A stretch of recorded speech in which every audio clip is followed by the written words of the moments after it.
What's up, everybody? Welcome back to the Pixelists Podcast, the podcast about all the nerdy things we love and enjoy. As always, we're your hosts. That's Blake. I'm Will. And today we're here to talk a little Worlds Beyond Number, The Wizard, the Witch, and the Wild One, the end of Arc 2. We've made it here, man. Basically, a year later. They just celebrated their year anniversary, Arc 2 wrapping up. It's been a good journey, man. It's been amazing. I think back to like our first discussions about the show, and apprehension isn't the right word. Just kind of like, you're like, oh, I wonder how this is going to play out. And like, oh, that's different, and it's audio only. And I can easily say this is an amazing show, and it's one thing I look forward to every couple of weeks. On the few things I look forward to. Totally agree, man. It's been phenomenal journey, and we're just getting started still, you know. The Arc 2 has finished, I think 23 episodes total so far. Yep. I want to say. Yep. And I mean, I was about to launch into a little plug, but honestly, anybody watching this video already watches it. But if for some reason you're watching this and you haven't yet, you definitely need to pick it up. I'm excited. Proud of you.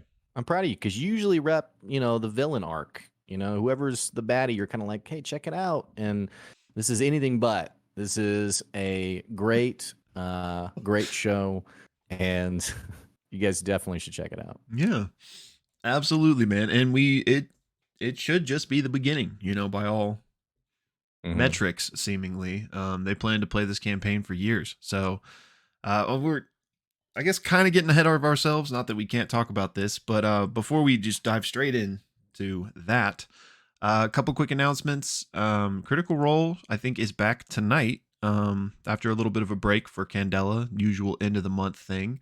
Are you gonna be able to watch live tonight, or you got other stuff going on? I got a WoW raid tonight, but I'll probably have it on though. Okay. Rat's kind of in maintenance mode, so yeah. Kind of mindless, can just ideally. I think at least for the first half, per usual, I should be hanging out in the live watch party chat. So for any of you Critical Role fans, come join us. It'll be in our Discord, during Critical Role. So whenever that is for you. And also just plug to join the Discord in general, especially, I say this a lot, but for you Worlds Beyond Number fans, we need more of you in there. We're trying to preach the gospel of Worlds Beyond Number, so we need more people to back us up there. I will say the subreddit's been blowing up. I mean, the subreddit's really gotten, like, over the last couple months, it's gotten a lot more content on it. And and there's, nothing against Reddit, but if you want a more intimate conversation, that sounds weird, but come check out our Discord. We got some great dialogue about the show in there. Or if you watch Critical Role, we got dialogue there. Or if you just love D&D, we have a great D&D channel. And if you do love D&D, you'll want to check out our live stream tomorrow. And on top of that, not only are you going to want to check out the live stream, you're going to want to be in our Discord as well. Because we got a super special announcement at tomorrow's live stream, our Friday Pixel Bits weekly wrap up at 1:00 Central Time. That'll be on our YouTube channel. Yeah, definitely stop by for that. And I'm gonna have to check out the Reddit. I haven't been using Reddit as much ever since they got rid of the third-party apps. But yeah, I'm excited to hear that the community there is getting bigger. It deserves it, So yeah. Anything else to say before we just go ahead and get in here? Nope. Alrighty. Well, y'all, if you're new to us, or even if you're not, here's a little reminder of how we like to do things here. We are going to jump into an in-depth recap of this episode of Worlds Beyond Number before we dive into our discussion of it. And we like to cut that recap out and host it separately for your convenience. So without further ado, let's just jump straight into that. And forgive me as I pull my notes up here. Samesies. Boom. But this is episode 23 of Worlds Beyond Number, The Wizard, the Witch, and the Wild One, On Your Way. So we pick up where the last episode left off, with Ursulon basically in this kind of liminal space while he's teleporting through the chaotic fire that had just erupted at the Citadel. And within this fire, it's basically taken the form of a forest. And Ursulon has been left with a choice, basically. He can go forward toward Ame and Grandmother Wren's cottage. He can go to this burrow that he has seen in the forest, or behind him, we know, is the stranger, this great spirit from, the first episode. Brennan does, and we'll talk about this later, but I think presents Lou with a very nice gift in saying that Ame has already made it safely. And Ursulon, you have managed to save all of the other wizards that were caught in the chaos of this spell by cutting the curse, if you will, with Wavebreaker. So what are you going to do? You've got the behind you, in front of you, and to the side, basically.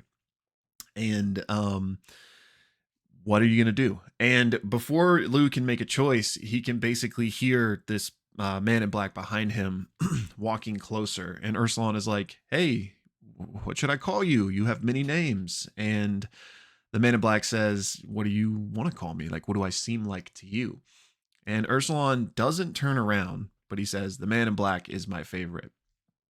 And the man in black is like, it's real tragic that you're way shadowed here. Humans can be cruel. And those in tall towers are like the most wicked of them all. And he's like, why don't you just walk with me for a bit, Ursulon? Just walk with me. And Ursulon's like, I don't think I have the time today, but, maybe we'll walk soon. And Ursulon even references the date that he is supposed to come back to Ame's cottage, again from episode 1 year from that day. He's like, maybe we'll walk then. And the man in black also references their first meeting and is like, yeah, even on that day, there was already a wizard there. Like, so you've been, entwined with them since then. And he says, Ame's kindness is going to end up getting her throat cut. And, you got to watch out for wizards, basically. He says the Citadel is like a knife plunged deep into the heart of the world. And that heart Ame is responsible for. He's basically saying that, kind faces obscure like murderous intent. Like they're coming for you. They're coming for me. They're coming for all of us. And Ursulon's like, I'm going to do my best to heed your warning. And the man in black's like, well, remember that in this time of warning, I asked for you to walk beside me, but your choice is your own. And basically Lou is told that like, if he waits one more second, the man in black is going to be by his side. So Ursulon makes his final decision and he makes a jump for this burrow in the side of the forest. And as he goes in, he basically starts falling. And that's where we cut to Ame, who arrives at her cottage, Grandmother Wren's cottage, but now hers. She collects herself for a second after that weird transportation, and she realizes she doesn't know where her friends are, and she's just burned a bunch of bridges. So she enters the house and finds Mr. Soup. And the fox basically immediately goes to Ame's room to get some sleep because he's exhausted. And Ame and Mr. Soup actually make some soup and then sit down to talk on the porch. She catches him up on all of their adventures. She mentions, the meeting coming up with the Coven of Elders. And Mr. Soup's like, yeah, they sent a bunch of messages here. He takes all of them out. He says that, when it's a full Coven meeting like this, Ame, you're allowed to bring a retinue if you want. Like you can bring advisors and friends. And Ame tells him about what the wizard Sly told her and how that the Coven is apparently going to try to get rid of her station and her. And Mr. Soup's like, yeah, Wren was at odds with them as well, because apparently there was this plan that the Coven wanted that Grandmother Wren didn't want to go along with. And she was looking for a way to convince them otherwise, but wasn't able to.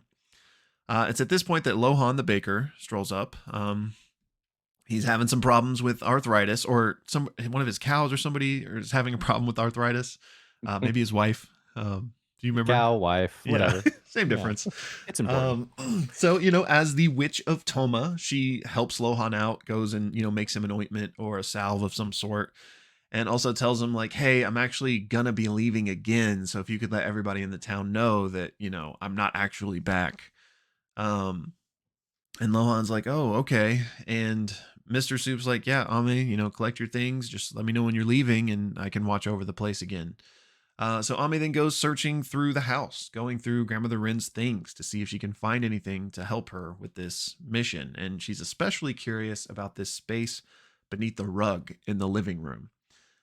We then cut back to Suvi, who, if you'll recall, is still just standing at the Gallifcopter station where she ordered the soldiers to go retrieve Ame and Ursulon for her. Steele arrives along with a bunch of escorts, and Steele tells her soldiers to go find Ame and Ursulon. And then she quickly picks up on the mood and the vibe with Suvi. So instead of punishing her or yelling at her, she just immediately hugs her. Suvi tells Steele about the prophecy and how, Ame is going to die if Suvi's not with her, and Ame just left. So Steele is taken aback by this and casts a potent detect magic.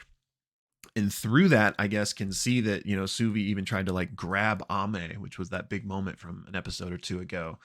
And Steele just kind of laughs and is like, well, Suvi, you followed orders. Thank you. She says, you know what? I'm not mad. I'm not even that mad at Ame. And the bottom line is Ame got bad intel. She's acting normal for somebody who's really scared. This isn't on you. This is on me for, with everything else going on, not having the space to make sure you guys were okay and make sure that Ame felt comfortable. And Suvi's like, what do you mean bad intel? And Steele's like, yeah, I talked to the diviners. I talked to the wizard scholar specifically. And he says that there was some bad intel. But Steele doesn't want to keep talking about this in public. So she dimension doors back to her tower with Suvi. And she tells what Scholar told her, that basically witches have been casting magic into the Citadel. They've been getting through somehow. And Suvi's like, oh yeah, I knew this because of the night of her name cloak party, the bathroom incident with the ice fairies. And Steele's like, okay, you and I need a way to more effectively communicate at all times. So I'm going to work on that. So Steele then asks about Ame and her coven, and Suvi basically tells her everything that she knows. And that basically Ame's station as Witch of the World's Heart and also her life are at risk. Steele's then like, okay, well, I need the name of this diviner that you did speak to. And Suvi's like, well, what's going to happen to them? And Steele says, it's not like I'm going to behead them or anything, but is it not possible that that person had nefarious intent? At the end of the day, someone in this Citadel wanted a series of events to happen, and they made that happen. So what I'm trying to figure out is not if they're in what they did was wrong, but why did they do it, and why did nobody else know about this? Why was no one else in the loop? Even if I was certain that prophecy was correct, I would have had Ame stay here and try to protect her and stuff. And so Suvi realizes that at the end of the day, Steele has always been there for her entire life. So Suvi decides to just be honest and tell her the truth, that it was the wizard Sly and that he was a friend of Grandmother Rin's. Suvi then tells Steele about how Ame got all of her memories back, and then they basically been going around the Citadel talking to Grandmother Rin's friends. And she specifically mentioned Sly, but also Pomeroy of the Kassoff collection. And Steele is like, Pomeroy? And she really tries to figure out the connection there, but she doesn't. So Suvi then tells Steele exactly what Sly told them in the prophecy that the meeting was taking place at the North Pole. And she's like, can you get me to Silbury? Can you get me there? And Steele's like, I don't think I can, because teleportation magic is super dangerous right now, but I think I can do you one better. How's a skyship sound? And that's basically where we end for the first half of the episode. Yeah, great job. What a final line from Brennan, too. Yeah. Yeah, so the back half of the episode picks up with Ame descending under the floorboards of this living room space. And it's not like a large cavernous area. It is a small, very intimate space directly under the floorboards. And in fact, there's I think Brendan describes it almost like a small stream that's running through in this small cavernous tight space. And Ame down here essentially prays and asks whether this is necessarily to the house or just to the spirits that are present, essentially asks to take on the role of the Witch of the World Heart and sort of formally accepts her position. Brennan describes the house groaning above, the water rising up to her shins, And she then witnesses this this spiritual retelling of a conversation between Marara, the masked sister that we saw in a previous session or episode, having a conversation with Grandmother Rin. And Marara effectively says, we can't let them do this thing, seemingly referring to the wizards, potentially even the wizards of the Citadel. And Grandmother Rin basically almost sort of like not necessarily ascribing to the wizard's defense, but essentially saying, hey, what we have planned for the defense of the spirits, we can't do this. Like, you know, humankind, for lack of a better phrasing, like deserves a chance, and we need to find an answer that involves both sides resting their hands hand in hand instead of against one another. And the implication seems to be that the coven representing the spirits almost maybe even wants to wipe out the wizards, or at least something to that effect. And we see this conversation happen. Ame understands the stakes of what this meeting is likely leading to. She heads upstairs. She gets into, she dresses for the upcoming meeting. And then Dalma comes back to the front door, essentially to see her off. And in having this conversation with Dalma, she realizes that, hey, the nearby town has really been relying on her. You know, the local witch hasn't been there. And so she asks if Dalma knows if she's able to summon any more spirits. And Dalma's kind of like, give it a shot. So she once again asks sort of like the house or like the spirits around to bring her some help. And it's a very Wizard of Oz-esque moment of Brennan describes a few different spirits waking up to assist in the house. One of them is Elbeth, who comes out from behind a local beehive. She looks like a farm woman. Brennan describes her as having a canine tooth longer than the other, and immediately sets herself to cleaning the kitchen and sort of getting the house in order. Also animated is the nearby Scarecrow, which Ame names as, gives the name Hina Hina Mohe, and helps the Scarecrow down from its pole. And then also Brennan describes a goat that comes out from its pen and stands up, and has the appearance of a burly old man, and this is Dr. Yagi. And so these three spirits begin to set themselves upon the house and really getting the farm, for lack of a better phrase, sort of back in working order to support the town. Ame also goes back up to Grandmother Rin's study and finds some old letters and missives between Grandmother Rin and Stone, and even finds a letter that essentially is a letter from Stone asking Rin to gift a pendant to Suvi, or maybe it was like the creation of this pendant that would effectively, once worn, make Suvi invisible to greater spirits, which, thinking back to the Shrine of Orima, where Orima couldn't hear Suvi, that then connects the dots with that. Then Ame takes out the plate that Sly had given her, and her and the fox step into this portal and are presumably shuttered away to the North Pole. The story then moves over to Ursulon, who jumped into the burrow, and he finds himself in this muddy, swampy, jungle-like area and is immediately set upon by two monsters.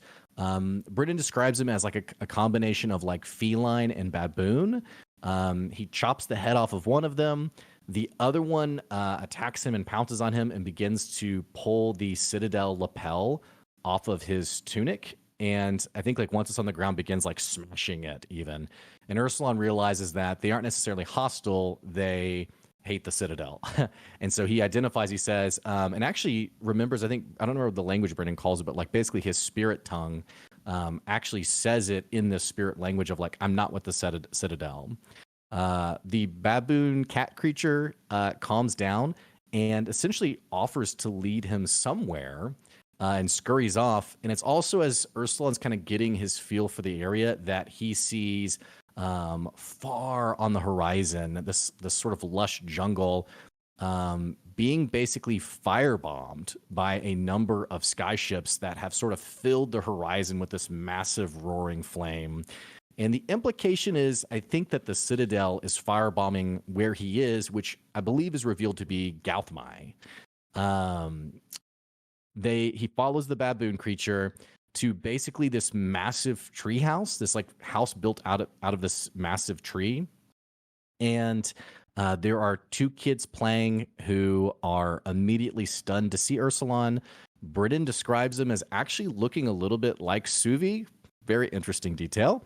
The mother comes out and is immediately like, "Who are you? What are you doing?" And Ursulon names himself. "I'm Ursulon. I don't mean you any harm." And the mother's basically like, "Hey, come with me." Brings him inside up to a small room where he finds an elderly Kalaya. I'm getting like teared up thinking about this part, man. So and good. They have this amazing reunion of Kalaya realizing that Ursulon had never died. She was worried that he had died at the battle of I think it was Caro, like Cairn and Caro, or Starling's Ford, I think. Starling Ford. Yeah, I don't know what I'm thinking of then. Cairn and Caro. That wasn't even close at all. Yes, Starling Ford. That's right.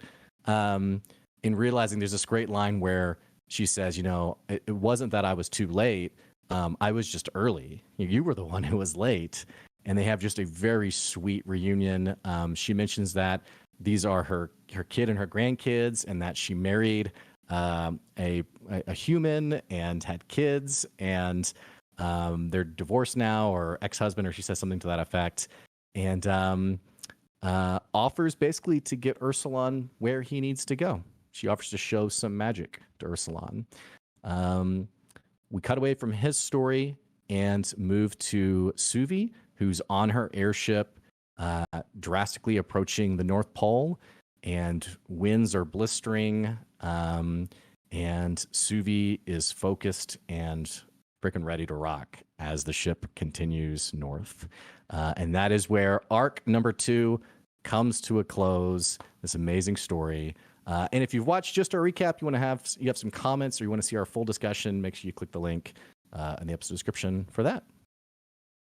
Well done, man. Oh man, that was a long recap for content that's 2 hours, but so many great, just amazing moments. Yeah, really were. Fantastic episode, fantastic score as always. Yes, it was. And I think about the conversation with, Erika Ishii. Oh my gosh, man! Just like between her and Brennan, like that was a really emotional, like cool moment. And then Ursulon with Brennan as Kalaya was also a really special, very tearful moment. Yeah, there was so much goodness in this episode, jam-packed. There's a lot of different things to talk about here. I don't really know. You know what? I do know where to start. Let's just get it out of the way. Let's talk about Steel. Okay, bro. Okay. Am I the only one who noticed Brennan as the man in black talking about evil ones and tall towers? Like, I don't know, man. Yeah, I mean, I think man. She has a big tower. That's all I'm saying. We saw a big tower just a couple episodes ago. I think that's so. I think Steele's absolutely looped in on that, and then maybe he was being even more specific, but I just took that to mean the Citadel and all wizards. Yeah, true. Not necessarily specifically Steele. Which I do want to talk about that scene as well. But with Steele in particular, for those of you that keep up with our discussions, I'll try to spare you, and we won't just have the same conversation we always do. But in terms of like where she's at, and I think you and I agree that there's probably something more we're not privy to regarding Steele. And again, it's not that she's a maniacal mustache twirling villain. It's just that she has her own very, dare I say even justifiable, at least in her own mind, reasons for whatever it is she may have done. Yes. It's very, yes. I'm sorry to interrupt you. No, not really. I was trying to coalesce into kind of one statement. What we've like talked about for a while on this show is just that like, we think there's something more to Steele Like she maybe is not telling the whole truth. She may have had a hand in what happened to Suvi's parents even. Right. But even with that being the case, she could still love Suvi, could still have her best interests at heart. And like at the end of the day, Yes. she's not like an evil villain plotting things. She just did what she thought was best type of situation. And that makes her all the more compelling. Yeah. Right. Yeah. And that's sort of what we talked about on the show too, is I love how you said like not this mustache twirling villain, but like this very like it's a very Thanos-y angle. Not so dramatic. She's not like wiping, well, I don't know. But very much like you can see the justification, especially if like, you know, she's the sword of the Citadel. She obviously is in line with the Citadel's purpose. And so some things we have talked about is even going so far as did she have a hand in Suvi's parents' death? Like maybe the parents, you know, realized that their mission was counter to the Citadel's mission, which seems to have some pretty good credence now looking back on Arc 2 of Soft. Wasn't Soft the wizard in charge of the Kassoff collection that then freed Kalaya and other spirits? Yep. So, I mean, the line, there's a very easy point A to point B line to draw there of them being pro spirit. And so far, the Citadel having some not so pro spirit Yeah. tendencies. Yeah. So, anyway.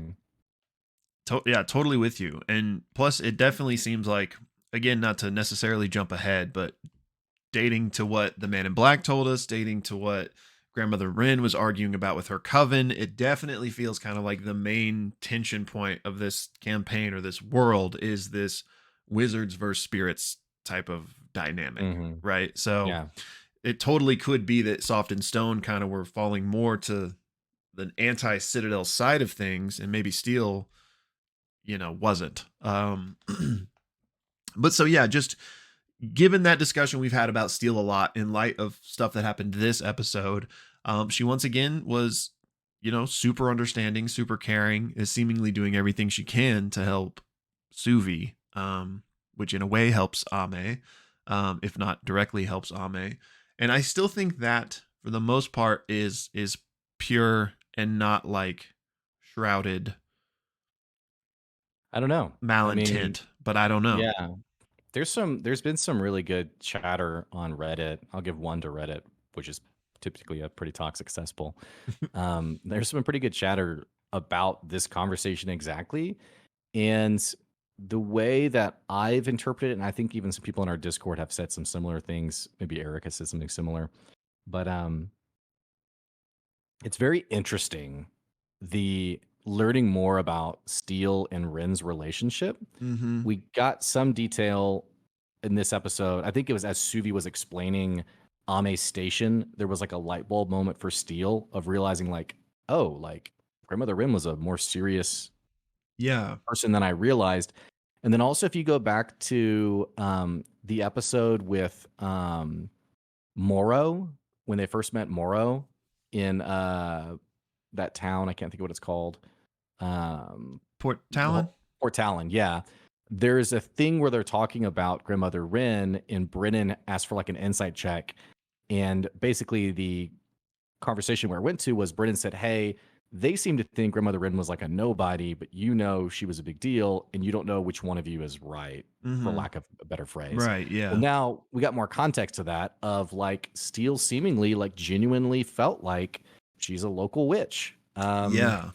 And even so much, I love the line where Suvi was protecting Sly's identity and was like, this is weird. Like, why are you protecting this random diviner compared to me? And Suvi's like, well, he's a true friend of Grandmother Rin.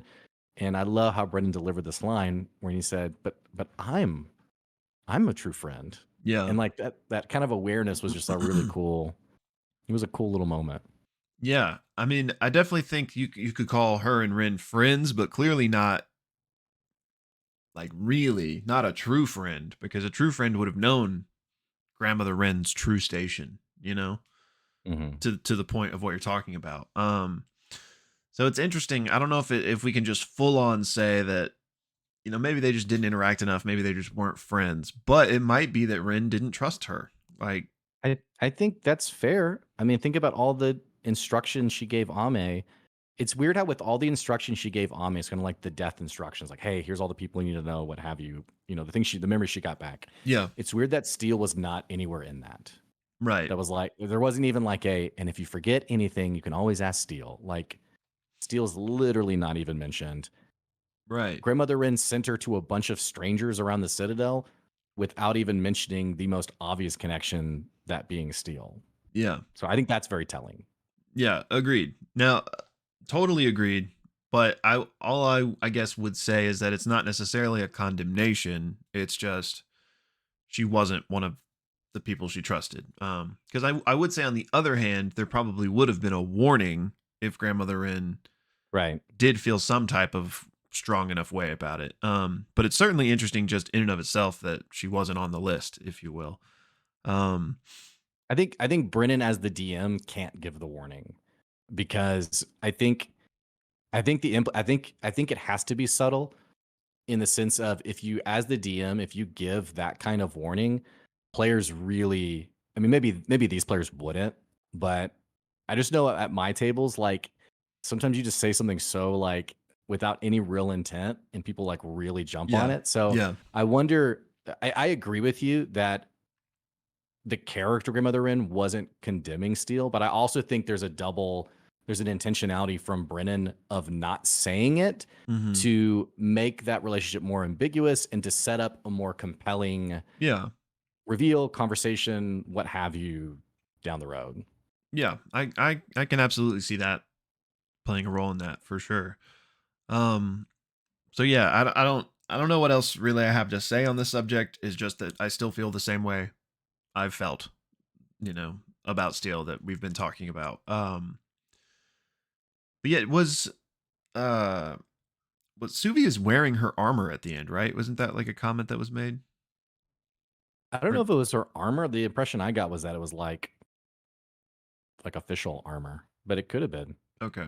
I thought she was just saying it was like Steel's armor, like, I'm now officially, on a mission, or I don't know. Yeah. It wouldn't really make sense for Steel to give her armor.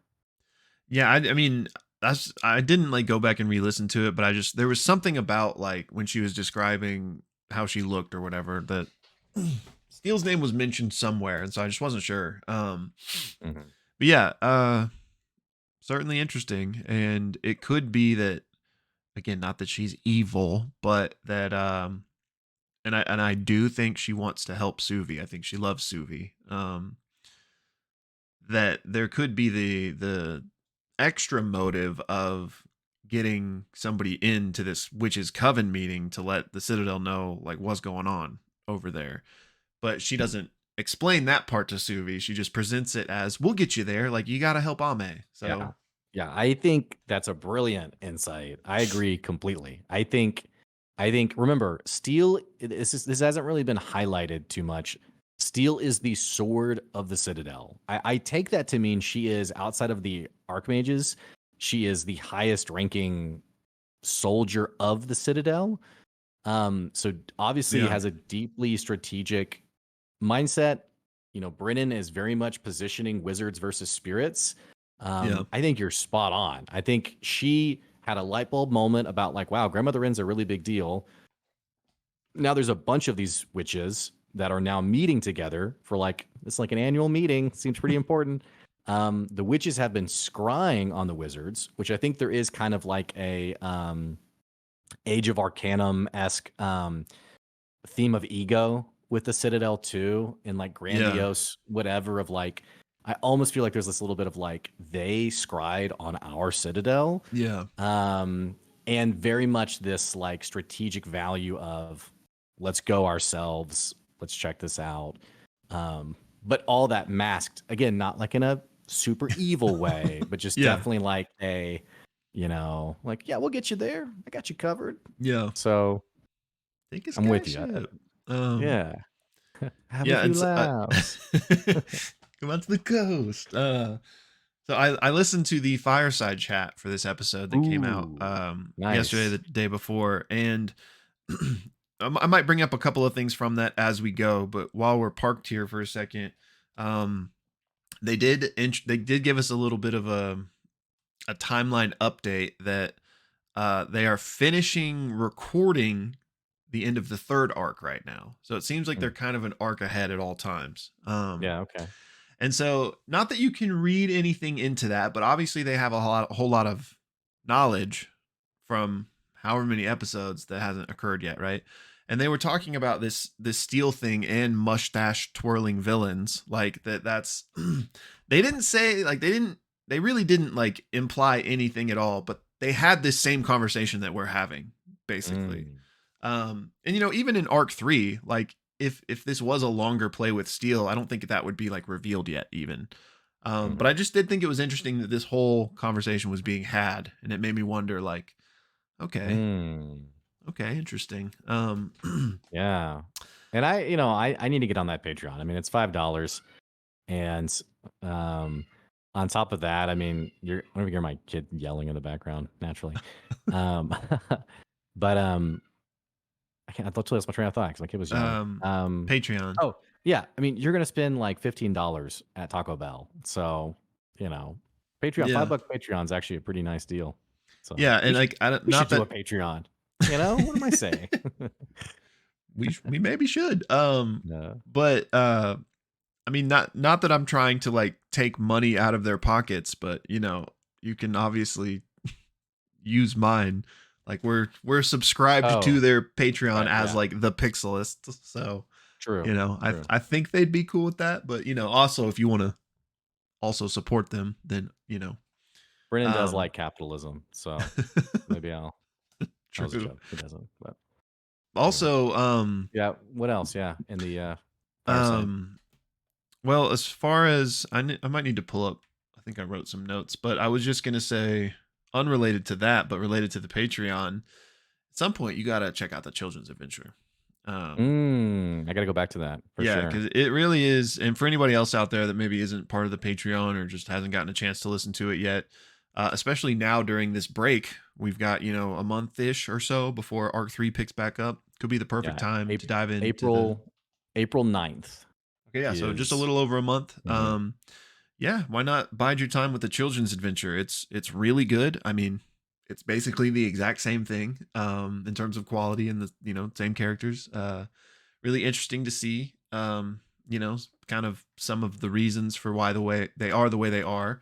But also what I was gonna say, and there's not too much to really tell you here, but the little trap door that Ame goes in, the little cavern thing, that was like a moment from the end of the Children's Adventure. So there's nothing really like new for me to tell you, like this is what that was, but it was kind of like like a mystery that like as kids none of them knew about, and like what is Grandmother Rin doing down there. So it was cool to in this episode get to see Ame like finally get to go see what was down there. That's cool. Yeah. So Arc 3's in 4 weeks. There's a one shot in 3 weeks. Did they say who's DMing the one shot?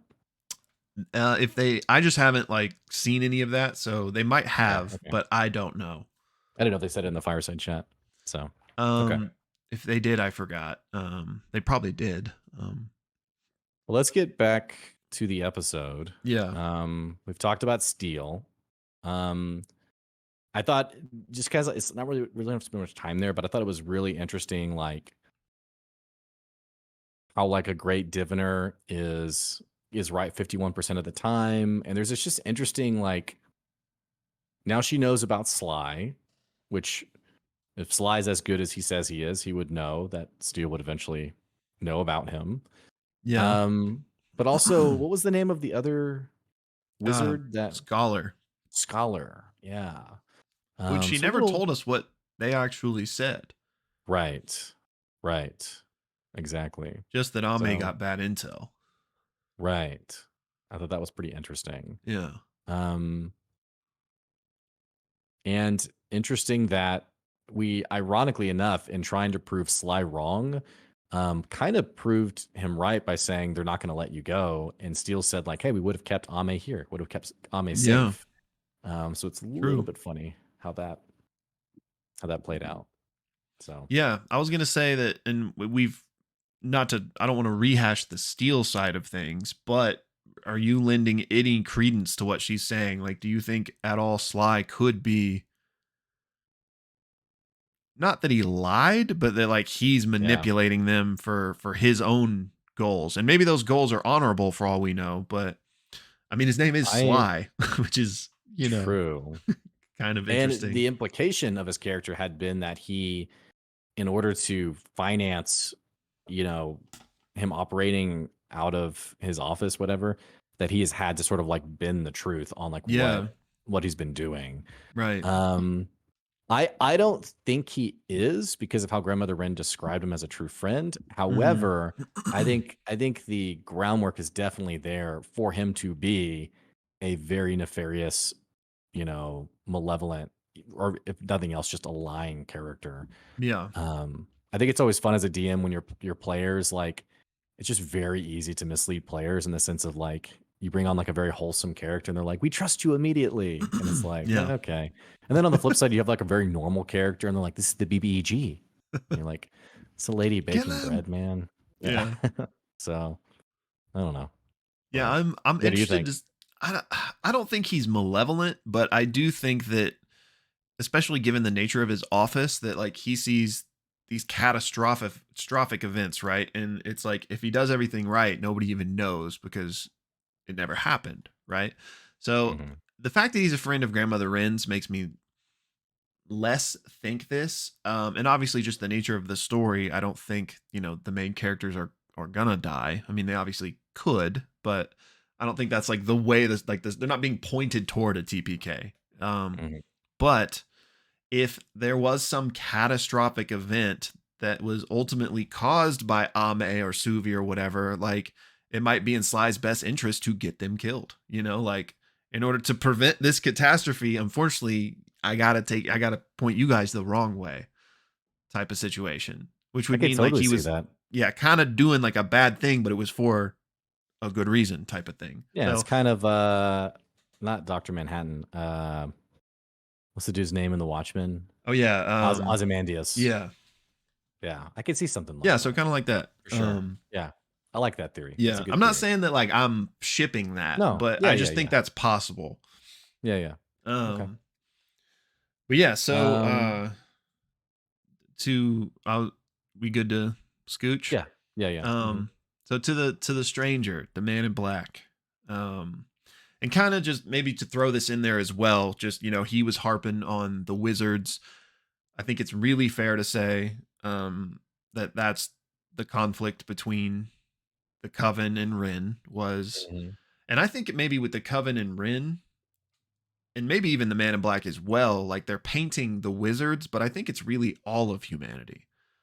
Like, don't you, like, I don't think it would be like, let's just go take out all the wizards. I think it would be like, hey, humans in general are messing everything up. It definitely, well, it felt like, I think it's a little bit of both, in that the wizards are like the clearest like indicator of like the depravity of humanity, but definitely it felt like the witch's plan was to wipe out humanity. Yeah. Like, just like, hey, let's just get rid of them all, and solve this. Right. Which would make sense why they're just trying to straight up get rid of Grandmother Wren's station as the witch of humanity, basically. Right. And I like it gave a little more flavor to the Man in Black, in the sense of maybe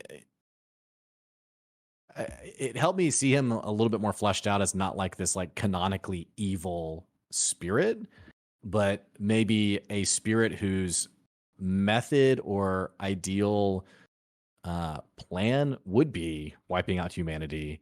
I guess what I'm getting at is like, really, like, I could see his angle even now of like, I see why, why he would maybe want to kill all the humans too. But which anyway. It could also explain his first appearance, that Grandmother Wren has passed. So this is now the most vulnerable moment for the Witch of the World's Heart. So maybe he was just jumping on that and trying to get rid of her right then. Which makes sense. And, he not being a part of the coven. You know, there's lots of weird rules with witches and stuff. So like the elder coven probably can't just come kill Ame. Like there's probably like some right, you know, whatever you want to call it, witch rules that maybe they have to go about it in a certain way, like having this meeting and you know. But for the man yeah, in black, maybe he could just and so I assume yeah, that's what maybe he was going to do, or at least like maybe he was gonna like parlay with her a bit first, like give her a chance or something, maybe give his side of the story, but he doesn't really seem like the chatty Cathy type necessarily. But yeah, I don't he's just so interesting. Like I didn't know what to fully make of that conversation with Ursulon. Like it felt real ominous. Like if I start walking beside you soon, like what did that actually mean? You know, like do you think that was like a threat? Like it was kind of a threat, but do you think it was like a I'm gonna kill you like type of thing? Because we also don't even know what he's a spirit of, but he could totally be like a spirit of death, Grim Reaper esque kind of. You know, like I don't know. I'm still trying to piece all this together. yeah. It almost felt like if he is like a spirit of death, like almost like something natural about like I'm getting close to you, like I'm walking, I'm almost up alongside you, Yeah. almost being like I can't like what I represent, like I cannot stop it. It's like part of my being. And so it almost felt like kind of like a warning, but I think a warning, but not a threat, if that makes sense. Mm, Um, but yeah, I mean, it's very interesting. I do like the continuous play of like names and naming and what would you like to call me? mm-hmm. We also saw that, by the way, when Elbeth is animated or summoned, channeled, where Elbeth asks Ame, "What's your name?" Wait. What should I call you? Mm. And so Elbeth almost, I felt like doing Ame a favor of like, "Hey, you don't. It's not proper to give me your name because there's power in a name, but what would you like me to call you?" And we saw the Man in Black do something similar of what would you like to call me rather Yeah. than giving a name. Yeah. So, though he did with Ame, funny enough. The So, Man in Black did? yeah, because you said some people call me this, that, Oh, and the right, other. right. So, Um, yeah, he's fascinating, man. I also like I'm curious like how exactly he even showed up there. You know, we're in yeah. like a interdimensional fire portal basically.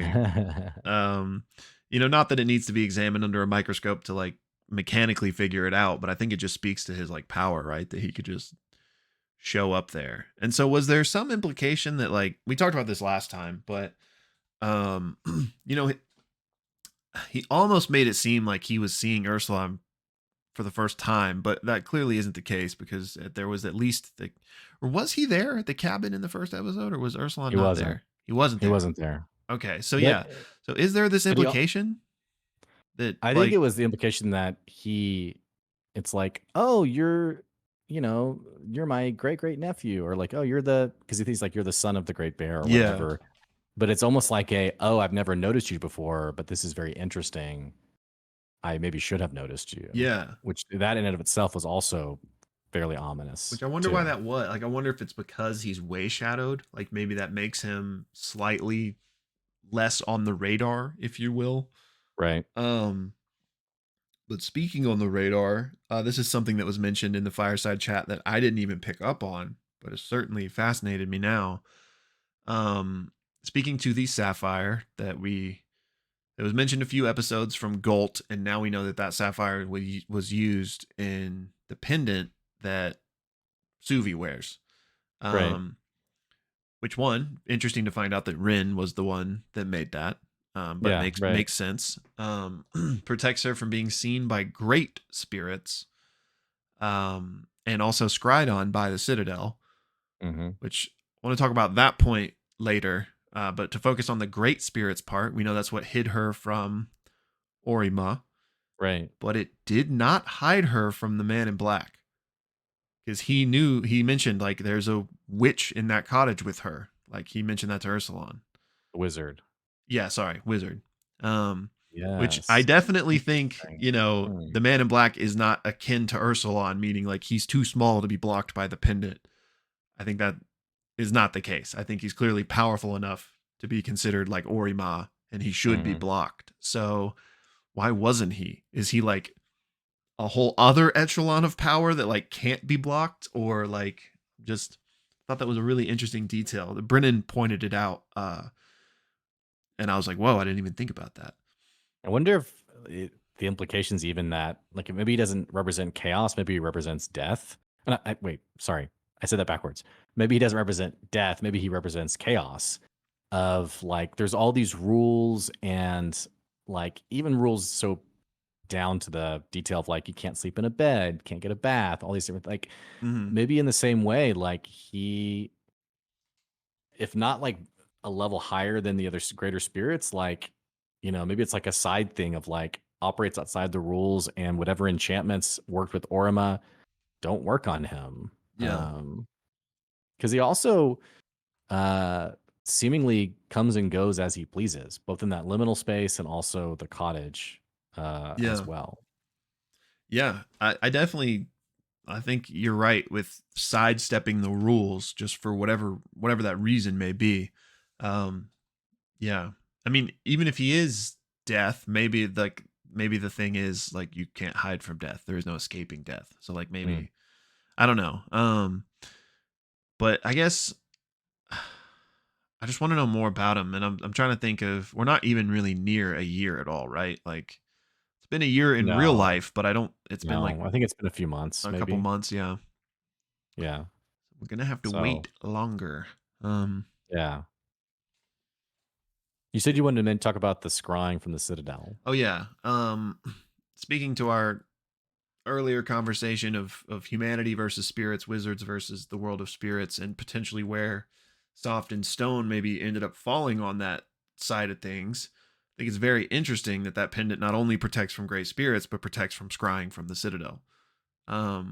Which we know that there was the rogue group or whatever within the Citadel. Right. So if we want to be on the straight and narrow, we could say that's the reason why. But to dig a little deeper, it could be because they found stuff out and they turned against the Citadel, or at least were thinking about it, which could have led to their deaths. And maybe Steele did or did not have a role in that if that happened. So I just thought that point was interesting on the Pepe Silva mood board Put it on the wall of the situation. Yeah. The mood board. I'm with you though. I had the same thinking of like it's why would you need to hide yourself from your boss? And it's like, well, if I can't trust my boss, Yeah. So that's a pretty interesting, and we still have the detail of like Stone being expelled and coming back, and what was going on there. But yeah. So yeah, both of her parents have data points in their past of like going against the Citadel. Right. Yeah. So interesting. Also related to the parents is Yoren. Did you notice how the creatures that Ursulon fought were, I think, the same creature that Yoren, the shape he had taken? When Suvi was escaping from not Silbury. The Citadel? No, when she was leaving from the children's adventure. Yeah, I think that was Silbury, right? Was it Silbury? I think so. Okay. Yeah, so Silbury. I did not pick up on that. Just by, was that like mentioned, or are you just picking up on that based on descriptions? Just from descriptions, because in that first episode, Brennan described Yoren as shapeshifted into a creature that was a combination of a feline and a baboon. And it just feels too... Yeah, I mean, that's basically what he said this time. Yeah, and so I was like, again, Leonardo DiCaprioing, like, I was like, that's that creature. And they're in Gauthmai, which is where Yoren and the other druids or what have you, like, are of Gauthmai. So it seems to be. But then again, the drawn pictures, I guess it wasn't that same creature though, because the drawn pictures was like a spirit that Ursulon recognized, like from the documents that was being given to. I think it was called like a Garin or something like that. Yeah. But I don't think. Yeah. Wait, sorry, what are you saying? I was gonna say, but from that children's episode or prelude, it was definitely feline baboon. I think So both things could be still true though, because mhm. Yorin is not a spirit. He's Right. a druid, right? So I think his form that, Ursulon pointed is a Garin or whatever the spirit is, could still be like the Garin could be the ancestor of those things that fought Ursulon. Right. So they could both be pointing to the same thing. Because Brennan said that like what those creatures were like, you're not the only spirit that's been way shadowed. There are some spirits that are more like bestial, like, you can talk and think and stuff, but the spirit world also contains like beasts. And so like if Right. that type of beast had been way shadowed here thousands of years ago, what might its ancestors look like today? So I Right. think that like Yeah. whatever those were could have been in the family line of the Garin, and that's also what Yorin modeled his form over. Like I wonder how that even works. Like do you just get to pick as a druid, or is there like some Could be deeper like classic. connection to that animal, Yeah. I mean, it could be classic D&D. You like, I see it, then I'm gonna, Yeah. become it. Um Um. Also speaking of Ursulon and these transformations, we also know that with his, I don't know what the relationship to him would be, but with Goliath's granddaughter, who was like the older woman, I thought it was cool the like intentionality behind the description there of like there wasn't a glamour when she shifted from her human form to her badger form, because she's not a full spirit, she's a hybrid. So it's more Mhm. like a werewolf, like she has like a were Mhm. badger form. Yeah. Yeah. So I wonder if that at all could also be what like the druids are, or if they're just Mm. Yeah. pure magic. Okay, so I was thinking it was two kids who were her grandkids, and then like her daughter. But it was her granddaughter and her granddaughter's kids. That's Is what that I what it is? thought, but I could be wrong. AKA like Okay. granddaughter, great grandkids. Yeah. Okay. Um, but it could be daughter grandkids though. Yeah. What's the implication of them looking like Suvi? So okay, uh, I'm glad I listened to the fireside chat, because my first instinct was that like Soft freed her from the Kassoff collection. Did they have like Yeah. a fling back in the day? But that is not the intention.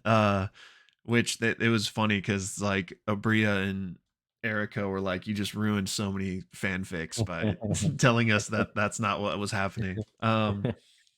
But apparently, it was more so just a connection to Ursulon. Like, even though she had no way of knowing what Ursulon's glamour would look like in Kalaya's mind, she wanted a connection to her brother. And so like her glamour therefore kind of took a similar shape Mm. to Ursulon's. I think it was more of like a magic-y kind of answer. Yeah. Okay. Um at I'll tell least you, man. See, the yeah. tiniest details, people run with them, but you know. Okay, that makes sense. Yeah, so yeah, no affairs with Soft. Um but yeah, that I mean, I think I love Brennan, but I think most people would think the affair angle before they're gonna Yeah. think just random connection. So yeah, I'm glad he clarified that in the Clarified. Yeah. fireside chat. Um, but What a yeah, sweet, what a sweet reunion. I wasn't expecting the reunion. yeah, like I didn't think. I mean, I knew when he went in the burrow, I was like, okay, well, I didn't. I mean, I knew it was a possibility that like that might lead directly to his sister, but I also thought that like that could have been placed there thousands of years ago. So I wasn't expecting this quickly for him to actually find her. Mhm. And I don't know why, but I never even thought of the fact that she might be dead or really old. So I first thought that the granddaughter was her. Like Mm. when that scene first started. But yeah, it makes total sense that she would be ancient, and yeah, just such a great like heartwarming moment that they got to have that. It's like Ursulon's first like real big win, like since he's been a kid, basically. Yeah. It was Um, very Interstellar-esque when Matthew yeah, McConaughey yeah, like with comes the back. time dilation and everything. Yeah.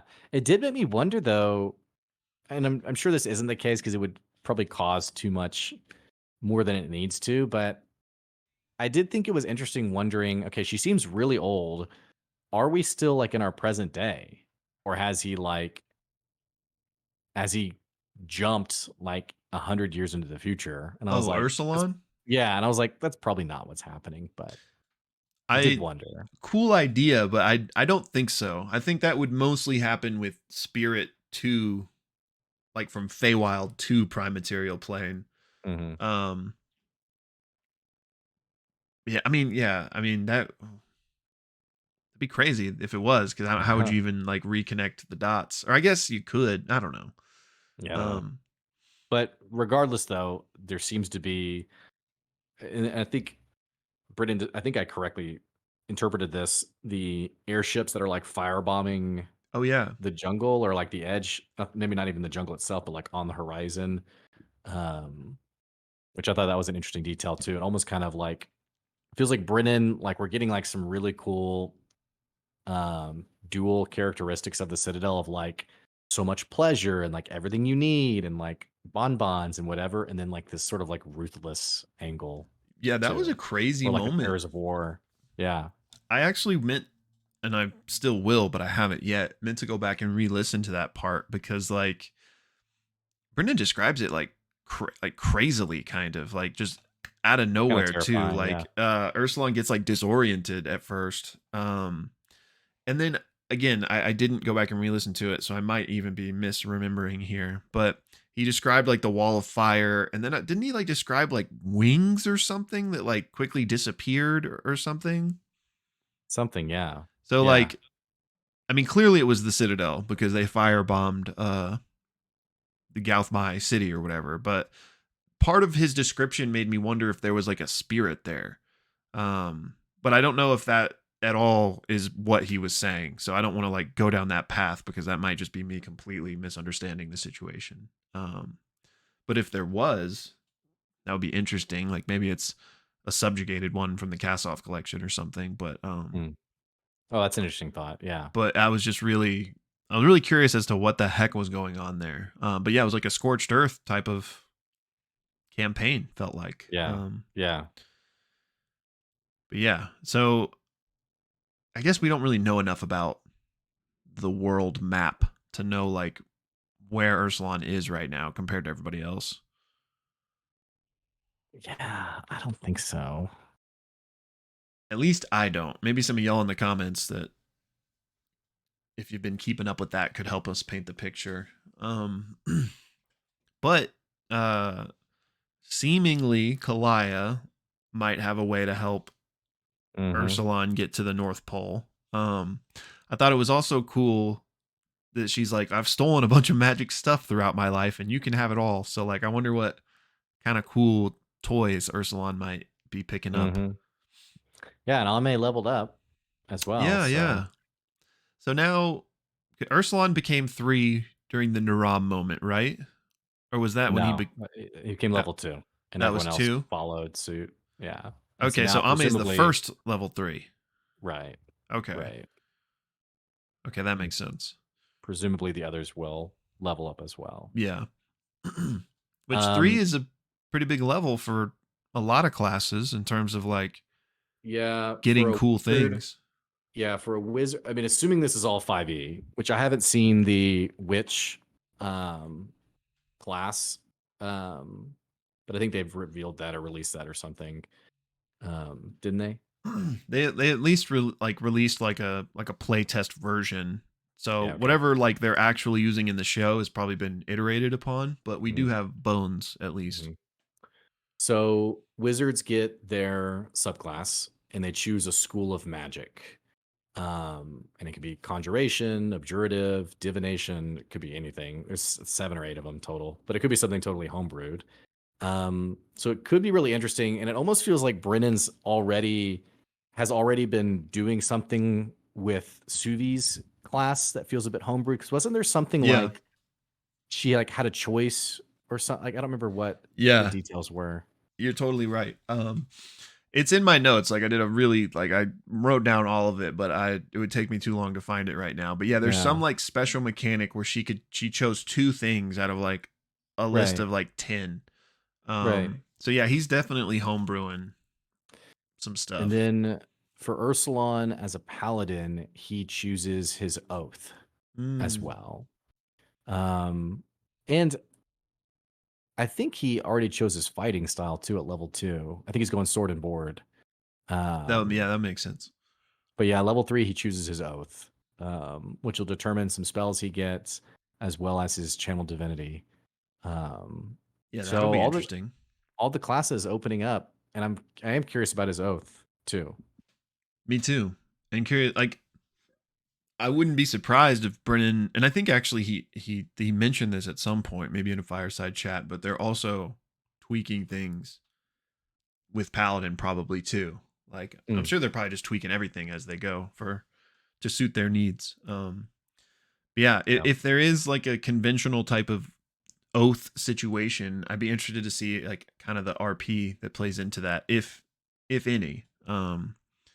Like, it definitely is not a 1-to-1 from 5e, like the world that Brennan's built, but like, would there be like a certain spirit that he was kind of a paladin of, if you will, or maybe they're not going that way.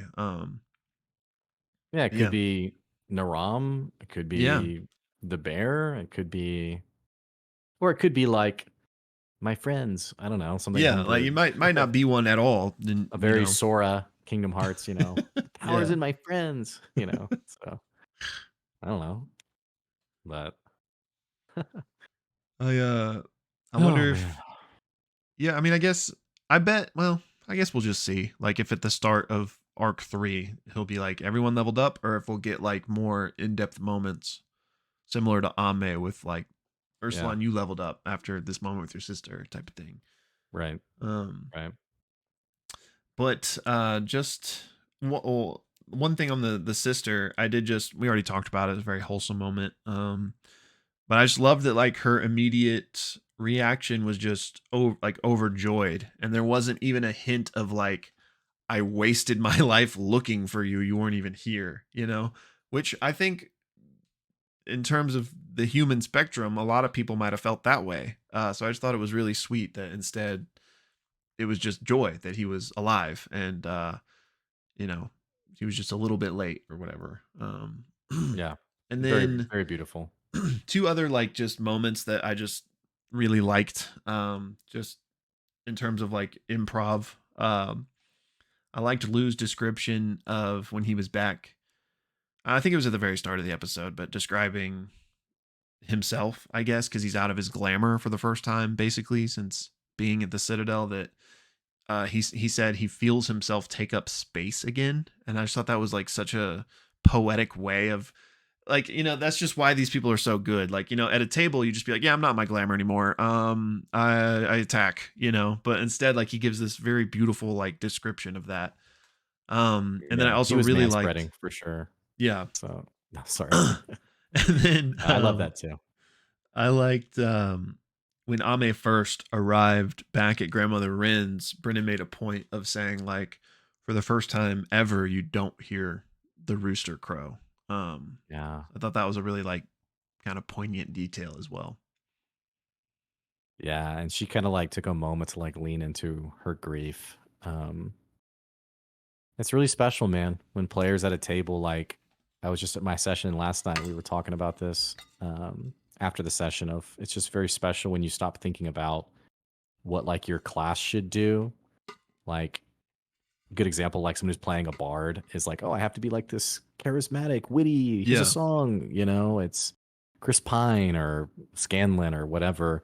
And instead, like detaching yourself from that, or like even so much of like, what do I want to do? How's my character going to do it? And more just like, I am this character, and like, how would I be feeling? And yeah, these players do such an amazing job.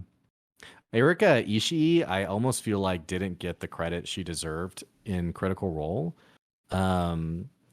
I feel like there was some, I mean, and just being very honest, it feels like kind of like conversation around Critical Role is pretty overtly negative. Not in terms of like, feels like Twitch chat or Reddit. There's just a lot of just really negative conversations. And I feel like Erika Ishii didn't get enough space or enough of a spotlight, which it's hard at a table with, 8 people for that to happen.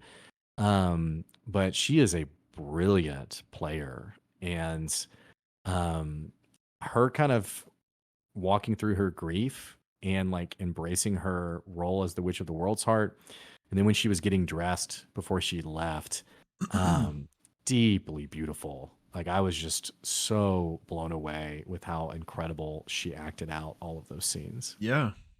Yeah, they're killing it for sure. And I I love Critical Role, but I think there's and I love the group interactions there that are possible with so many players, which 8 or whatever, right? Or however many there are. Um but I think you can kind of have more of these intimate, poignant moments with a smaller table like this, like because there's more space for each person Yeah. to flex that Yeah. muscle, if you will. It's got to be a weird feel too, because I DM 2 campaigns and they both have 6 people in them. Yeah. And last night, two of the people who play are a couple, and they were like about an hour late. Mhm. And so we had just 3 of us, and then someone else had to be out. So we had just 3 of us, and we started the session, and I was like, I feel naked. This is really weird because I'm so used to like so many Yeah, yeah. personalities. But yeah, I think there is something really special, like you mentioned, about the smaller table. Um, so anyway. Well, Arc 2 in the books, man. Yeah. Great, great stuff. A lot of lore in this arc. And feels like Arc 3 is going to start off with some pretty serious conversations. So, Yeah.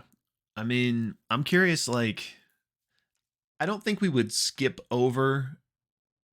I mean, I don't know actually. I doubt we would skip over like the Coven meeting or anything, but do you think there could be any type of time jump? Like Arc 3 picks up 2 weeks, like, like, are we going to pick up right where we left off? Like, Sue or I think we'll Arslan's pick still with up. his sister, Yeah, I think maybe not right where we left off, but maybe them all meeting up. I don't think we'll skip the meeting. I think there's too much building up to it to not have that meeting happen. Yeah, I So, agree. but anyway, you guys let us know what you thought about the arc and this episode specifically. And man, I guess we'll be back for Wizards Witch in the Wild one, the Wizard the Witch in the Wild one, in about a month. Yeah. So In the meantime, join the Discord. Come hang out with us. I'm assuming at least a decent sized chunk of you watch Critical Role, so you can come hang out with us for that in the meantime. Or we are doing watch parties again on Sundays. So come hang out for that, and yeah. Oh, live stream? No, not yeah. Tomorrow we got our live stream tomorrow at 1 p.m. Central Time. Yep. So all right, we'll catch you all later. Alrighty, y'all. See ya.